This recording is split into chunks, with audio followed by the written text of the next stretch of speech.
ته جمعات ته په وخت نه راځې نو ته به مدرسه څه وپېژنې مړه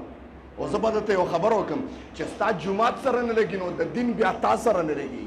چې ته اذان اول سره جمعات ته نشي راتلی ستا دومره محبت د دین سره نشته بیا د دین هم تا سره مینه نشته تا ته دین یادېږي نه او نه ته په دین باندې پوهېږي الله دې معاف وکړي برای نام مسلمانان یو برای نام قسم دی که د دین په حرف په الف زر او با ضربان پوهېږم زما محترم هلن کې راسه عیسایان وګوره ګوره یهودیان وګوره هر سړی به په خپل دین باندې پوښته و عیسایانو ته به انجیل په یادو باندې یادو ګویا دغه ته یهودیانو ته به تورات په یادو باندې یادو زما محترم هغه یو یهودي و تورات یې کولو چې تورات یې کولو که د یهودیانو مسلمانانو سره ډېر نه لګي او د ټولو نه زیات نقصان اسلام ته یهودیانو رسول قرآن کې الله تذکره کړی د ټولو نه زیات دشمنان د اسلام دا یهودیان دي زما محترم و یهودي تورات کولو چې د تورات تلاوت یې کو منځ کې ولا د پیغمبر نبی اسلام مبارک نوم راغی محمد ولا راغی نو غوسه شو د تورات نه پاڼه وشلوله او تورات یې ټپ کوي مړه څوک یې وي بره کې خو بل اتوار له بیا یهودي تورات راواغسته چې صفحه کولو کړه د ټولو نه مخکې وته د نبی صلوات والسلام مبارک نوم دوه کرته راغی مخکې یو کرت راغلی دوه کرت راغی پاڼې بیا وشلوله تورات یې ټپ کو بره کېښوده مړه څوک یې وي بیا بل اتوار لی بیا تورات کولو که زما محترم ځکه هر څه ته لړ شي که هر څومره منډه ووې اخري در زمونږ دا در مسجد در دی زما محترم د دې نه بل در نشته ګورئ انسان چې پریشانه شي ډاکټران د دنیا نه لا علاج شي د مرګ په بستره باندې سملي د ګویا ډاکټران گویا چې د ټیم گویا سپیشلیستان ولا आवाज ورکی د ختم د قرآن وته لولې او دعاګانې وته کوي اخري ځای دا مسجد وګرځېږي بیا مسجد ته رجوع کوي او الله او دغه ته رجوع کوي که نه ویره جی با د الله نه ما سوا مې بله اثر نشته پته ولګېده چې ابتدایي ټکانه د مسلمان دا مسجد دی و انتهایی ټکانه د مسلمان دا مسجد دی زما محترم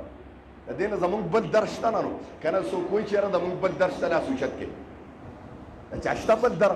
دا زمونږ در دی د الله کور دی جی د الله چې په درشل د دغه را دننه شوې الله خوشحالېږي پرښتو ته وایي چې مسلمان مسجد ته را روان شي او د الله په کور په دروازه باندې قدم کېږدي زما رب په اسمان پرښتو ته وایي او پرښتو وګورئ تاسو به ماته وي چې مسلمان او انسان سره پیدا کې زما کور ته په خوشۍ خوشۍ را روان دي که نه ټول څوک سره سبحان الله وایي زما رب پې باندې فخر کوي په موږ باندې په اسمانونو پرښتو ته وګوره د هغه مسلمان دی چې تاسو ماته وي چې ویسفک الدماء دا به وینې تویوي دا مسلمانان به فساد کوي په ځمکه وګوره دا زما بنده زما کور ته راغی که نه ورته پته ده چې اصل در دا زما در دی اصل ځای دا زما ځای دی او زما کور دی زما محترم موږ به تاسو ته پته نه لګي قسم دی په بازار کې ګنټې تېروم په ایمان په بازار کې د خپل دغه دپاره زه ګنټې تېروم زه نه تنګېږم لیکن په جومات کې لږ غوندې ساعت وشي قسم دی زه بیمار شم بیا زه قسم دی کفري الفاظ یاره چې دا استاد چې لیونی شوی دی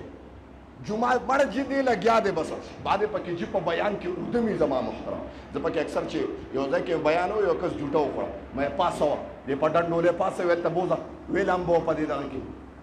زه ګورئ متحرک مولای ماله متحرک مقتدیان پکار دي چې زه ته بیان کوم اکثر مساجدو کې دا کار یو جومات ته تلو مولوي صاحب لګیا مقتدیانو ټولو بورجې ته او دیوالونو ته ډډې والې اوده شو چې ټیم برابر شو ټول مانځه ته ودرېد مې د دې خو اودسونه مات دي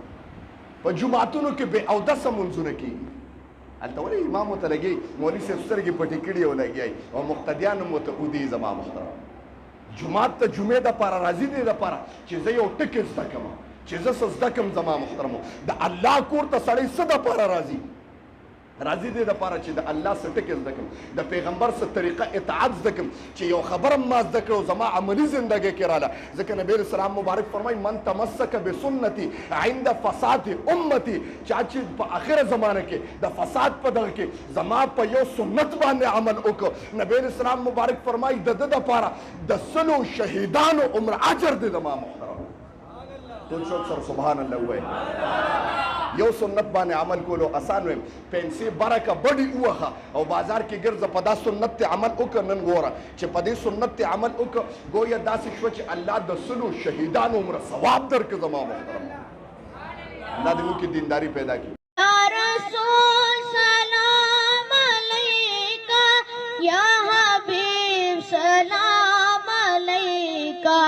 سلام